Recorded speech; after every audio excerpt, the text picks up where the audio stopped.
UPSC degree level PSC പരീക്ഷകളിൽ rank making ആകാൻ പോകുന്ന ഒരു ടോപ്പിക്കാണ് നമ്മൾ ഇന്ന് ഡിസ്കസ് ചെയ്യുന്നത്.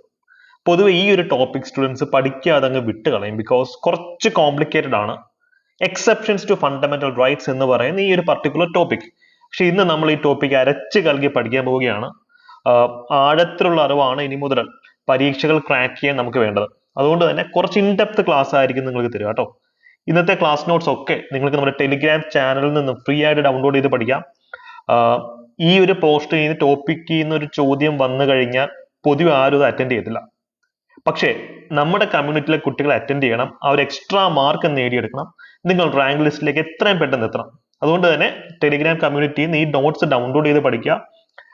നമ്മുടെ കമ്മ്യൂണിറ്റിയുടെ ലിങ്ക് ഞാൻ കമന്റ് സെക്ഷനിൽ പിൻ ചെയ്തേക്കാം കേട്ടോ. എല്ലാവരും ചാനലിൽ ജോയിൻ ചെയ്യുക, ടെലിഗ്രാം ചാനൽ ജോയിൻ ചെയ്യുക. അടിപൊളിയായിട്ട് ഇത്തരത്തിലുള്ള റയർ മെറ്റീരിയൽസ് വെച്ച് നമുക്ക് പഠിക്കാം. ഓക്കെ, അപ്പൊ നമുക്ക് നേരെ നമ്മുടെ ടോപ്പിക്കിലേക്ക് പോവാം. Fundamental rights. സ്ഥിരം കോമ്പറ്റേറ്റീവ് എക്സാംസിന് PSC ആയിക്കോട്ടെ UPSC ആയിക്കോട്ടെ റാങ്ക് മേക്കിംഗ് ചോദ്യങ്ങൾ വരുന്നൊരു മേഖലയാണത്. ഈ ഫണ്ടമെന്റൽ റൈറ്റ്സിനെ പറ്റി പറയുമ്പോൾ ചില ഘട്ടത്തിൽ ഫണ്ടമെന്റൽ റൈറ്റ്സിനെ നമ്മൾ ഒഴിവാക്കും, അല്ലെങ്കിൽ ഫണ്ടമെന്റൽ റൈറ്റ്സിന് പവർ കുറയും. അതിനെയാണ് നമ്മൾ എക്സെപ്ഷൻസ് ടു ഫണ്ടമെന്റൽ റൈറ്റ്സ് എന്ന് പറയാം.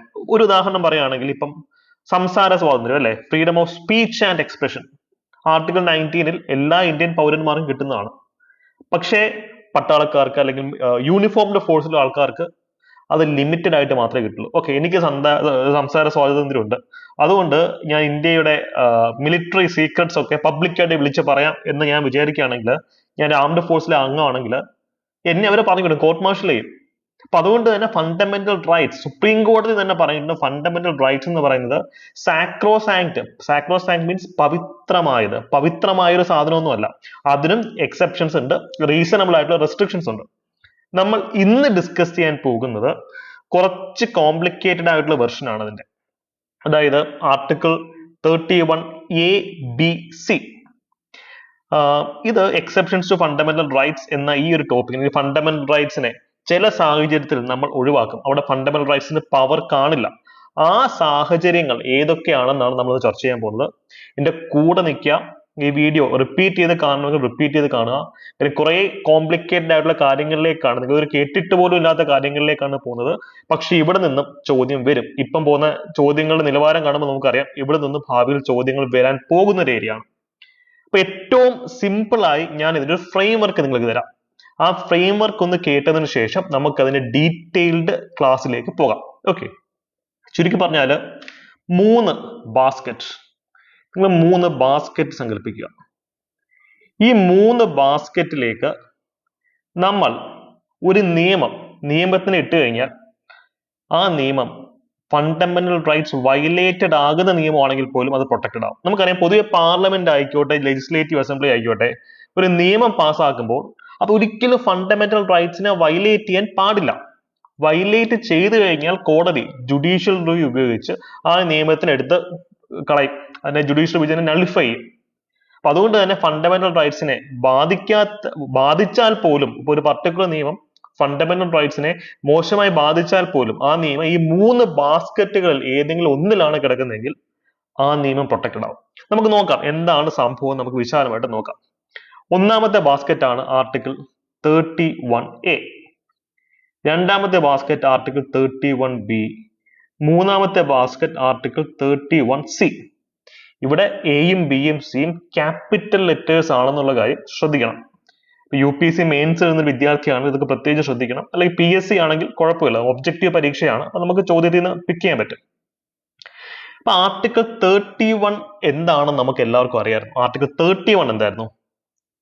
ആർട്ടിക്കിൾ 31 ആർട്ടിക്കിൾ 19F-ഉം ആർട്ടിക്കിൾ 31-ഉം ആർട്ടിക്കിൾ 19F-ഉം ഒക്കെ റൈറ്റ് ടു പ്രോപ്പർട്ടി, അല്ലെ, ഭൂസ്വത്ത് അല്ലെങ്കിൽ ഭൂമി, നമ്മുടെ സ്വത്തിനോടുള്ള അവകാശം, മൗലിക അവകാശമായി പ്രഖ്യാപിച്ചിരുന്ന ആർട്ടിക്കിൾ 31F.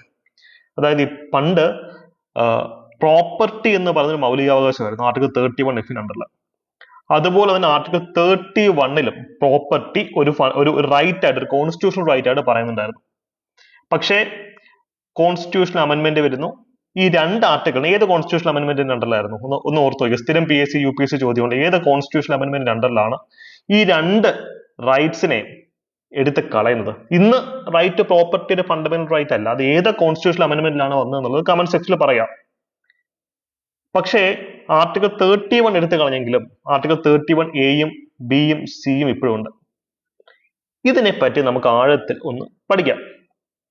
ബേസിക് ഫ്രെയിംവർക്ക് എന്താന്ന് വെച്ച് കഴിഞ്ഞാൽ ഈ ആർട്ടിക്കിൾ 31-ഉം ആർട്ടിക്കിൾ 31A-യും ആർട്ടിക്കിൾ 31B-യും ഇത് രണ്ടും കൊണ്ടുവന്നത് ഫസ്റ്റ് കോൺസ്റ്റിറ്റ്യൂഷണൽ അമെന്റ്മെന്റിന് അണ്ടറിലാണ്. ഫസ്റ്റ് കോൺസ്റ്റിറ്റ്യൂഷണൽ അമെന്റ്മെന്റിന് അണ്ടറിലാന്നുള്ള കാര്യം ഓർത്തിരിക്കുക.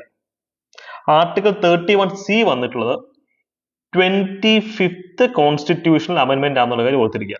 കോൺസ്റ്റിറ്റ്യൂഷണൽ അമെന്റ്മെന്റ് ആക്ട് ആണെന്നുള്ള കാര്യം ഓർത്തിരിക്കുക.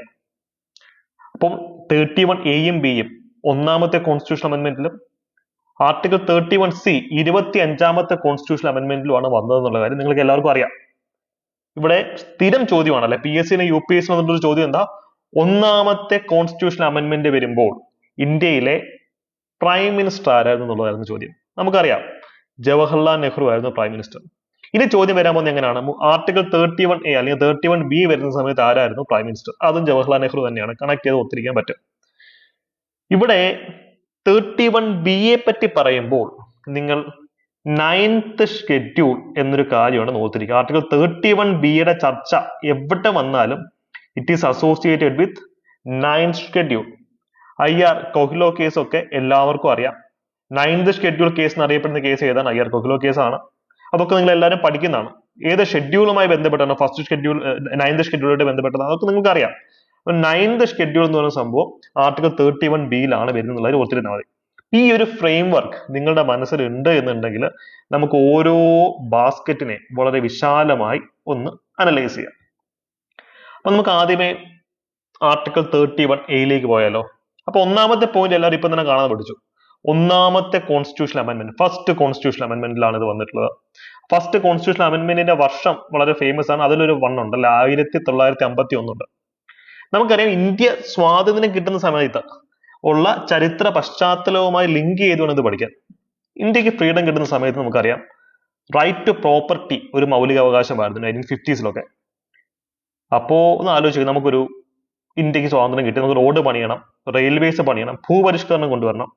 ഇതൊക്കെ വേണം ഗവൺമെന്റിന്റെ ലാൻഡ് വേണം. ചിലപ്പോൾ ഒരു റെയിൽവേ പാലം പണിയുന്നത് ഒരുപക്ഷെ ഒരാളുടെ സ്വകാര്യ ഭൂമിയിൽ കൂടെ ആയിരിക്കും. അയാൾ ഭൂമി കൊടുത്തില്ലെങ്കിൽ എന്തായിരിക്കും സംഭവിക്കുക? റെയിൽവേ പാലം പണിയാൻ ഒക്കത്തില്ല. അയാൾ കോടതിയിൽ പോയി കേസ് കൊടുത്താൽ റെയിൽവേയുടെ പണി അവിടെ നിൽക്കും.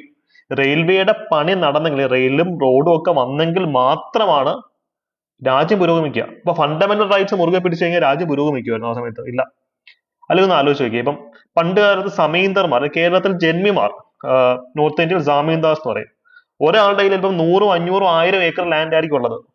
ഒരാളുടെ കയ്യിൽ ഇത്രയും ലാൻഡ് ഇരുന്ന് കഴിഞ്ഞാൽ ബാക്കി പാവപ്പെട്ടവൻ എന്ത് ചെയ്യും? അവൻ അവിടെ പോയി താമസിക്കും, അവൻ അവിടെ കൃഷി ചെയ്യും. അവന് ഭൂപരിഷ്കരണം കൊണ്ടുവന്നു. പണക്കാരന്റെ കയ്യിൽ നിന്നുള്ള എക്സസ് ലാൻഡ് പിടിച്ചെടുത്ത് പാവപ്പെട്ട ആൾക്കാർക്ക് വിതരണം നടത്തി.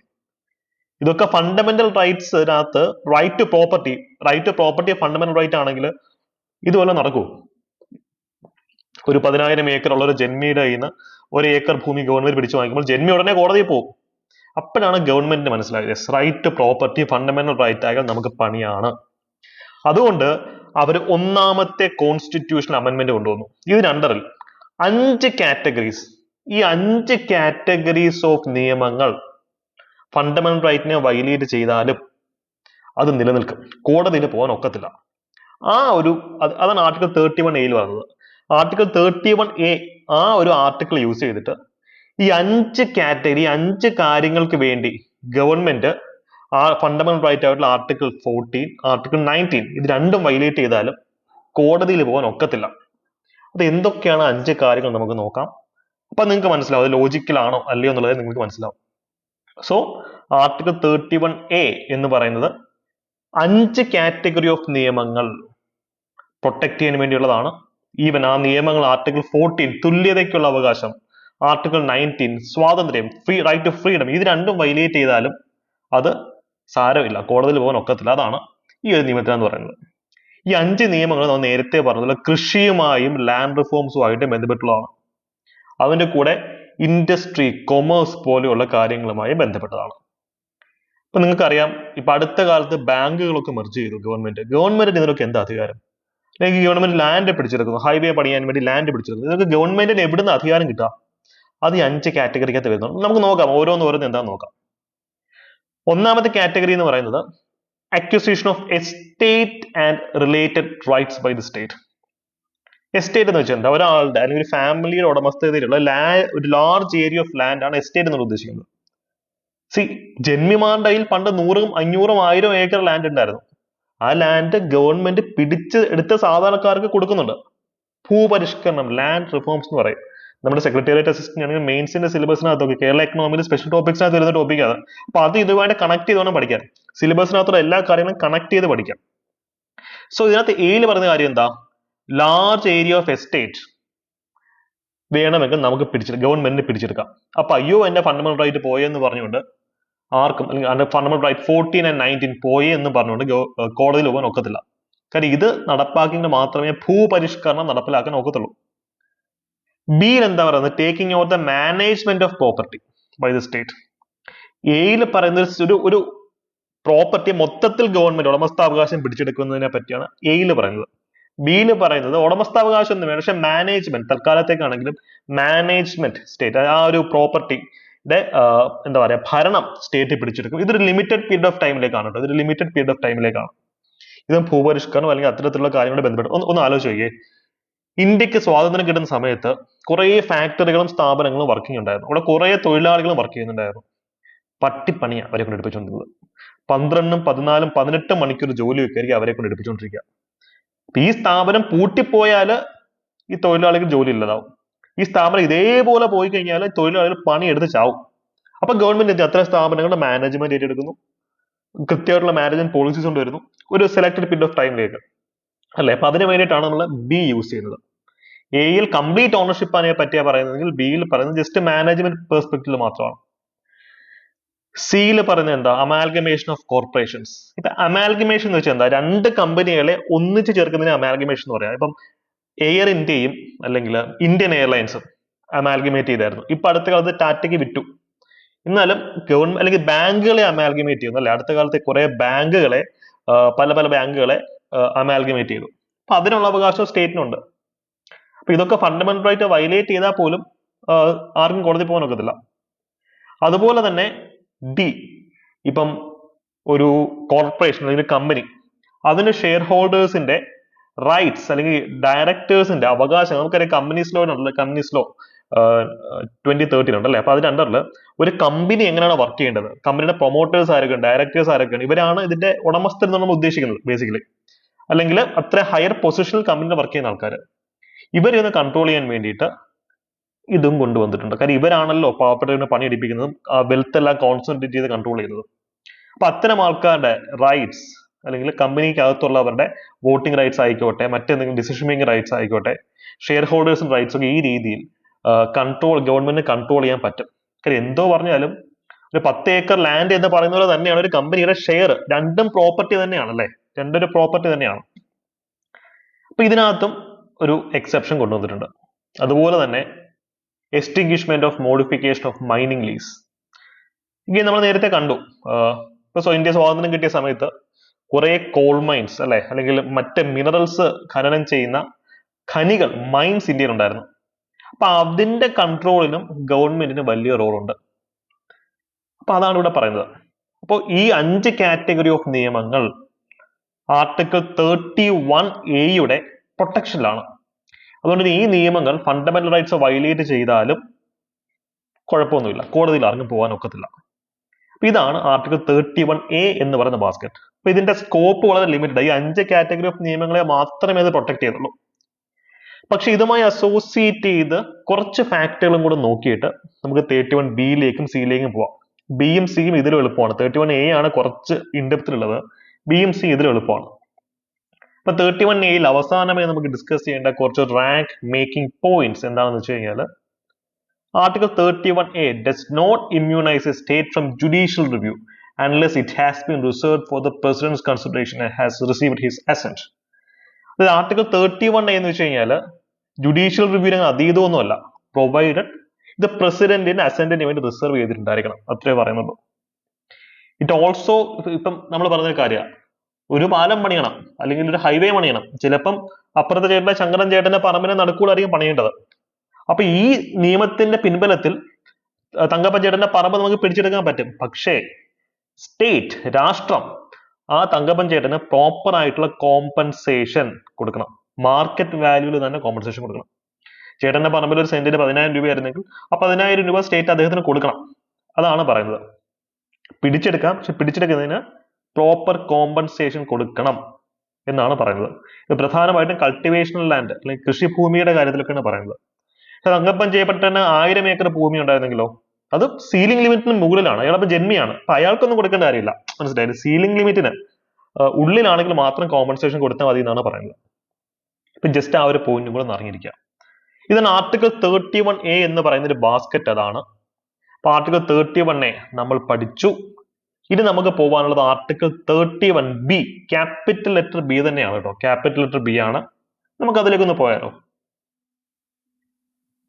സോ ആർട്ടിക്കിൾ 31B എന്ന് പറയുമ്പോൾ നിങ്ങളുടെ മനസ്സിലേക്ക് ഓടിയെത്തേണ്ടത് എന്താണ്? 9th ഷെഡ്യൂൾ ആണ്. നമ്മൾ ഓൾറെഡി പറഞ്ഞു. അപ്പൊ ബിയും 9ഉമായിട്ട് എങ്ങനെയെങ്കിലും ഓർത്തിരിക്കുക. 9 തിരിച്ചിട്ട പി ആയി, പിയിൽ ഒരു ഇതും കൂടിട്ട ബി ആയി, അങ്ങനെയെങ്കിലും ഓർത്തിരിക്കുക. 31B എന്ന് എവിടെ കേട്ടാലും ഇറ്റ് ഈസ് റിലേറ്റഡ് ടു 9ാമത്തെ പട്ടിക, 9th ഷെഡ്യൂൾ. നമ്മൾ നേരത്തെ പഠിച്ച ഏത് അമെന്റ്മെന്റ് ആക്ട് വഴി ഇത് വരുന്നത്? Yes, first constitution amendment act വഴിയാണ് ഇത് വരുന്നത്. ആർട്ടിക്കിൾ 31A നമ്മൾ കണ്ടു 5 കാറ്റഗറി ഓഫ് നിയമങ്ങൾ. 5 കാറ്റഗറി ഓഫ് നിയമങ്ങൾ മാത്രമാണ് അതിൻ്റെ ഉള്ളിൽ പ്രൊട്ടക്റ്റഡ് ആകുന്നത്. പക്ഷെ ആർട്ടിക്കിൾ 31B എന്ന് പറയുന്നത് ആർട്ടിക്കിൾ 31 ബാപ്പ് ആണ്. ആർട്ടിക്കിൾ 31ന്റെ ബാപ്പാണ് ആർട്ടിക്കിൾ 31B. അത്രയ്ക്ക് പവർഫുൾ ആയത്. ബിക്കോസ് ആർട്ടിക്കിൾ 31ൽ 5 കാറ്റഗറി ഓഫ് നിയമങ്ങളെ മാത്രമേ പ്രൊട്ടക്ട് ചെയ്യുന്നുള്ളൂ എന്നുണ്ടെങ്കിൽ ആർട്ടിക്കിൾ 31Bയിൽ ഭയങ്കര വലിയ കാറ്റഗറി ഓഫ് നിയമങ്ങളാണ് പ്രൊട്ടക്ട് ചെയ്യുന്നത്. ബിക്കോസ് ഇതിൽ 9th ഷെഡ്യൂൾ, 9ാമത്തെ ഷെഡ്യൂൾ എന്നൊരു ഷെഡ്യൂൾ ഉണ്ട്. PSCയുടെ മുൻകാല വർഷ ചോദ്യം ആലോചിച്ച് നോക്കിയേ. ഫസ്റ്റ് കോൺസ്റ്റിറ്റ്യൂഷൻ അമെന്റ്മെന്റ് ആക്ട് അതുവഴിയാണ് 9ാമത്തെ ഷെഡ്യൂൾ വരുന്നത് അല്ലെ. 9ാമത്തെ ഷെഡ്യൂൾ വന്നത് ഏത് അമെന്റ്മെന്റ് ആക്ട് വഴി? ഫസ്റ്റ് കോൺസ്റ്റിറ്റ്യൂഷൻ അമെന്റ്മെന്റ് ആക്ട് വഴി. 9ാമത്തെ ഷെഡ്യൂൾ വരുമ്പോൾ ഇന്ത്യയുടെ പ്രധാനമന്ത്രി ആരായിരുന്നു? ജവഹർലാൽ നെഹ്റു. അതൊക്കെ സ്ഥിരം ചോദ്യമാണ്. UPSCയിലും PSCയിലും സെയിം ക്വസ്റ്റ്യൻസ് വന്നിട്ടുണ്ട്. അതുകൊണ്ട് ഈ ഭാഗത്ത് നിന്ന് ഇനിയും ചോദ്യങ്ങൾ നമുക്ക് വരാം. അപ്പൊ ശ്രദ്ധിച്ചേക്കുക, ആ ഫസ്റ്റ് അമെന്റ്മെന്റ് 1951 ഇത് വന്നിട്ടുള്ളത് അല്ലെ. ഇതിലും നമ്മൾ പറയുന്നത് എന്താ? ഈ 9th ഷെഡ്യൂളിനകത്ത് ആർട്ടിക്കിൾ 31B അനുസരിച്ച് 9th ഷെഡ്യൂളിനകത്ത് നമ്മൾ ചില നിയമങ്ങളെ ഇട്ട് കഴിഞ്ഞാൽ അത് ഫണ്ടമെന്റൽ റൈറ്റ്സ് വയലേറ്റഡ് ആയാലും അതിനെ ചലഞ്ച് ചെയ്യാൻ ഒക്കത്തില്ലെന്നാണ് പറയുന്നത്. സോ ആർട്ടിക്കിൾ 31Bയുടെ സ്കോപ്പ് ആർട്ടിക്കിൾ 31Aയേക്കാൾ വളരെ വളരെ വലുതാണ്. ഇവിടെ ഒരു കാര്യം നിങ്ങൾ ശ്രദ്ധിക്കണേ, ഒറ്റ കാര്യം ഒന്ന് ശ്രദ്ധിക്കണേ. 31Aയിൽ 5 കാര്യങ്ങളെ പറ്റി നമ്മൾ പറയുന്നുണ്ട്. ഈ 31Bയിൽ ആ 5 കാര്യങ്ങളും വേണമെങ്കിൽ ഉൾപ്പെടുത്താം. 9th ഷെഡ്യൂൾ എന്ന് പറയുമ്പോൾ it can include whether provisions covered under article 31A or not. Article 31A അണ്ടറിൽ കവർ ചെയ്ത കാര്യമാണെങ്കിൽ പോലും ഇതിനകത്ത് കൊണ്ടിട്ടാലും കുഴപ്പമില്ല. മനസ്സിലായല്ലോ? ആ 5 കാറ്റഗറിക്കകത്തുള്ളത് കൊണ്ടുവന്നത് അത്രയും വൈഡാണ്. ആർട്ടിക്കിൾ 31 വെച്ചാൽ അത്രയും വൈഡാണ്. ഇതൊരുമാതിരി തോന്നിവാസമല്ല. ഇപ്പൊ നാളെ തൊട്ട് കറുത്ത ഷർട്ടാണ്, ഗ്രേ ഷർട്ടാണ്. ഗ്രേ ഷർട്ട് ഇട്ടിട്ടുള്ള ആൾക്കാരെ തല്ലിക്കൊല്ലണം എന്നൊരു നിയമം പാർലമെന്റ് പാസ്സാക്കിയിട്ട് ആ നിയമത്തിനെ 9th ഷെഡ്യൂളിൽ കൊണ്ട് ഇട്ട് കഴിഞ്ഞാൽ എന്നെ തല്ലിക്കൊല്ലത്തില്ലേ ഗവൺമെന്റ്? അത് ന്യായമായിട്ടുള്ള കാര്യം. നാളെ മുതൽ കണ്ണാടി വെച്ചിട്ടുള്ള ആൾക്കാരെ ജയിലിൽ ഇടണം എന്നൊരു നിയമം പാർലമെന്റ് പാസ്സാക്കുന്നു. ആ നിയമത്തിനെ കൊണ്ടുചെന്ന് 9th ഷെഡ്യൂളിലും കിട്ടുന്നു, പ്രതിഷ്ഠിക്കുന്നു. അങ്ങനെയാണെങ്കിൽ ഗവൺമെന്റിന് എന്ത് തോന്നിവാസം കാണിച്ചുകൂടെ 9th ഷെഡ്യൂൾ ഉള്ളിടത്തോളം കാലം? അതുകൊണ്ടാണ് IR കൊഹിലോ കേസ് 2007 വരുന്നതും ഈ നിയമത്തിനെ പൊളിച്ചെഴുതുന്നതും. അപ്പൊ നമ്മൾ കോൺസ്റ്റിറ്റ്യൂഷൻ പഠിക്കുമ്പോൾ എപ്പോഴും ഇങ്ങനെ ചലഞ്ച് ചെയ്ത് ആലോചിക്കണം. ഓക്കെ. ഈ കൊഹിലോ കേസിൽ ഒരു കാര്യം പറയുന്നുണ്ട്, സുപ്രീം കോടതി പറയുന്നുണ്ട്. അതായത് സുപ്രീം കോർട്ട് റൂൾഡ് ദാറ്റ് ഈ ബ്ലാങ്കറ്റ് ഇമ്മ്യൂണിറ്റി എന്തും 9th ഷെഡ്യൂളിൽ കൊണ്ടുവന്ന് ഇടാം. അതൊരു ബ്ലാങ്കറ്റ് ഇമ്മ്യൂണിറ്റി ആണ്. 9th ഷെഡ്യൂളിൽ എന്തിട്ടാലും ജുഡീഷ്യൽ റിവ്യൂ ബാധകമായിരിക്കില്ല എന്ന് പറഞ്ഞ ഈ സിസ്റ്റം നമുക്ക് അംഗീകരിക്കാൻ ഒക്കത്തില്ല. ഈ പറഞ്ഞതുപോലെ ഇപ്പൊ നാളെ മുതൽ എല്ലാവരും 100% ഇൻകം ടാക്സ് അടയ്ക്കണം, അല്ലെങ്കിൽ എല്ലാവരും വോട്ട് ചെയ്യാത്ത എല്ലാവരും ജയിലിൽ അടയ്ക്കണം, ഇങ്ങനെയൊക്കെയുള്ള നിയമങ്ങൾ കൊണ്ടുവന്നു കഴിഞ്ഞാൽ എല്ലാവരുടെയും ആപ്പീസ് കൂട്ടും. അതുകൊണ്ട് കോടതി പറഞ്ഞൊരു കാര്യമാണ്, 9th ഷെഡ്യൂളിനകത്ത് ഒരു സംഭവം ഇട്ട് കഴിഞ്ഞാൽ അതിനെ കോടതിക്ക് വേണമെങ്കിൽ പരിശോധിക്കാം. അതായത് ബേസിക് ഫീച്ചർ ഉണ്ടല്ലോ, നമ്മൾ വീഡിയോ ചെയ്തിട്ടുണ്ട്, എന്താ ബേസിക് സ്ട്രക്ചർ എന്നുള്ളത് നോക്കാം. നമ്മുടെ ഭരണഘടനയുടെ ഏറ്റവും അടിസ്ഥാനപരമായിട്ടുള്ള ഐഡിയൽസ്, ആശയങ്ങളാണ് ബേസിക് ഫീച്ചർ എന്ന് ഉദ്ദേശിക്കുന്നത്. ഇതിനെ ചലഞ്ച് ചെയ്യുന്ന നിയമമാണെന്നുണ്ടെങ്കിൽ ജുഡീഷ്യൽ റിവ്യൂ ബാധകമായിരിക്കും എന്നാണ് പറഞ്ഞിട്ടുള്ളത്. അപ്പൊ 9th ഷെഡ്യൂൾ ചുമ്മാ ചവറ് പോലെ നമുക്ക് സാധനം വിളിച്ചൊന്നും ഇടാൻ ഒക്കത്തില്ല. ഇട്ട് കഴിഞ്ഞാൽ കോടതി ഇടപെടും. കോടതിക്ക് ബോധ്യപ്പെടണം ഇത് ആവശ്യമുള്ള ഒരു സാധനമാണെന്നുള്ളത്. അല്ലെങ്കിൽ കോടതി ജുഡീഷ്യൽ റിവ്യൂ യൂസ് ചെയ്യും. ബേസിക് സ്ട്രക്ചറിനെ വയലേറ്റ് ചെയ്യുന്നതാണെങ്കിൽ അതിനെടുത്ത് ദൂരെ കളയും, ആ നിയമത്തിൽ ദൂരെ കളയും. അതാണ് ഇതിനകത്ത് പറയുന്ന ഒരു കാര്യം.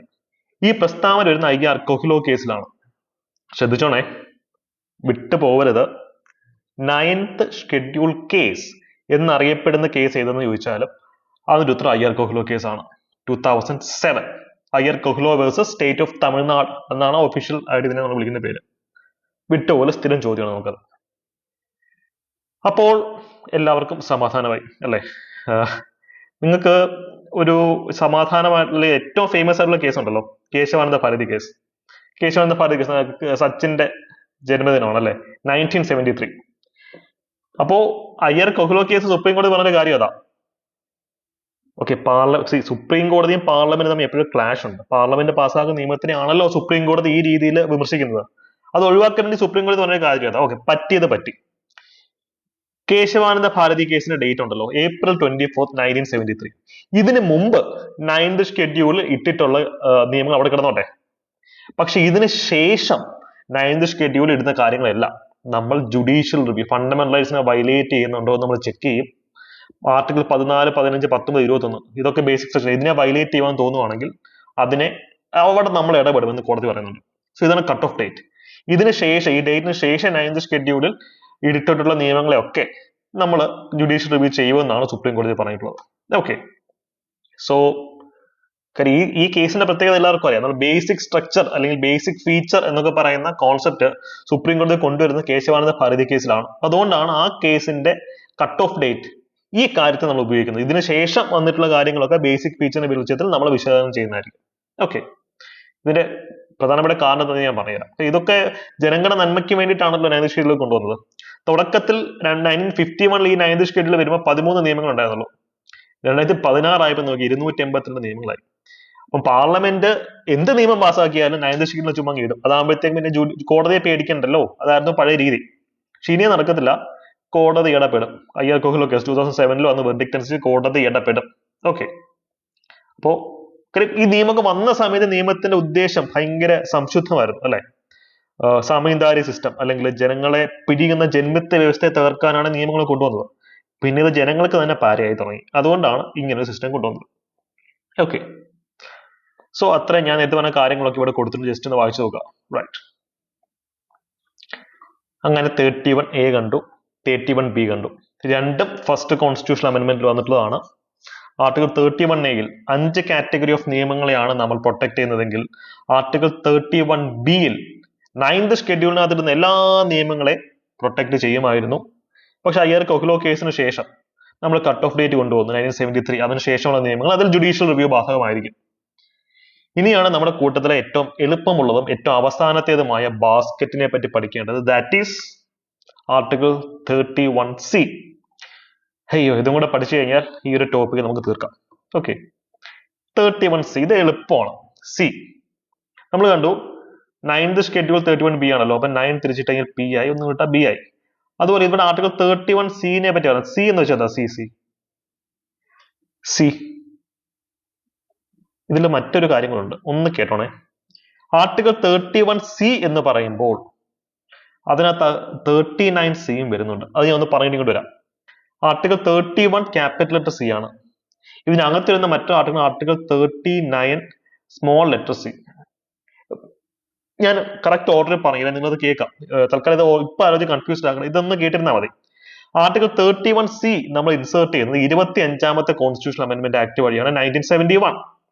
ഇതില് 2 കാര്യങ്ങളാണ് പറയുന്നത്. നമ്മുടെ ഡയറക്റ്റീവ് പ്രിൻസിപ്പിൾസ് ഉണ്ടല്ലോ, മാർഗനിർദ്ദേശക തത്വങ്ങൾ. നമുക്കറിയാം ഡയറക്റ്റീവ് പ്രിൻസിപ്പിൾസ് ചില സമയത്ത് ഫണ്ടമെന്റൽ റൈറ്റുമായിട്ട് ക്ലാഷിൽ വരും, കോൺഫ്ലിക്റ്റിൽ വരും. പിന്നെ ഫണ്ടമെന്റൽ റൈറ്റ് എപ്പോഴും ഒരു വ്യക്തിയുടെ സ്വാതന്ത്ര്യത്തിനെ പറ്റിയാണ് പറയുന്നത്. പക്ഷേ ഡയറക്റ്റീവ് പ്രിൻസിപ്പിൾസ് ഒരു സമൂഹത്തിന്റെ സ്വാതന്ത്ര്യത്തിനെ പറ്റിയാണ് പറയുന്നത്.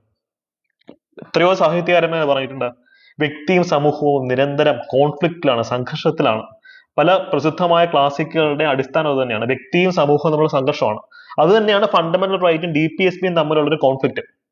സോ ആർട്ടിക്കിൾ 31C പറയുന്ന ഒരു കാര്യം എന്താണെന്ന് വെച്ച് കഴിഞ്ഞാൽ ഈ 2 ഡയറക്റ്റീവ് പ്രിൻസിപ്പിൾസ് ആർട്ടിക്കിൾ 39B യും C യും ഇത് ഇംപ്ലിമെന്റ് ചെയ്യാൻ വേണ്ടി ആർട്ടിക്കിൾ 14ഉം 19ഉം ഇത് ഫണ്ടമെന്റൽ റൈറ്റ്സ്, ഇത് വയലേറ്റ് ചെയ്താലും കുഴപ്പമില്ല. അതാണ് ഇവിടെ പറയുന്നത്. സോ ഒന്നുകൂടെ പറഞ്ഞുതരാം. ആർട്ടിക്കിൾ 39BC ഈ രണ്ട് DPSPകൾ ഇംപ്ലിമെന്റ് ചെയ്യാൻ വേണ്ടിയിട്ട് ആർട്ടിക്കിൾ 14ഉം 19ഉം എന്ന് പറഞ്ഞ ഈ ഫണ്ടമെന്റൽ റൈറ്റുകൾ വയലേറ്റ് ആയാലും കുഴപ്പമില്ല. അത് ജുഡീഷ്യൽ റിവ്യൂവിന് ബാധകമായിരിക്കത്തില്ല എന്ന് പറയുന്നത്. ജനറലി സ്പീക്കിംഗ്, പൊതുവെ നമ്മൾ പറയുന്നത് എന്താ, ഫണ്ടമെന്റൽ റൈറ്റ് ആണ് DPSPയേക്കാൾ പവർഫുൾ. പക്ഷെ ഇതൊരു എക്സെപ്ഷൻ ആണ്.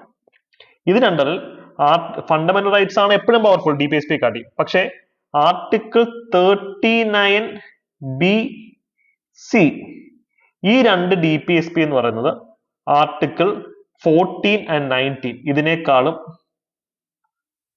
എന്താ പറയാ പവർഫുൾ ആണ്. ഈ ഒരൊറ്റ കേസിൽ അങ്ങനെ വരുന്നുള്ളൂ.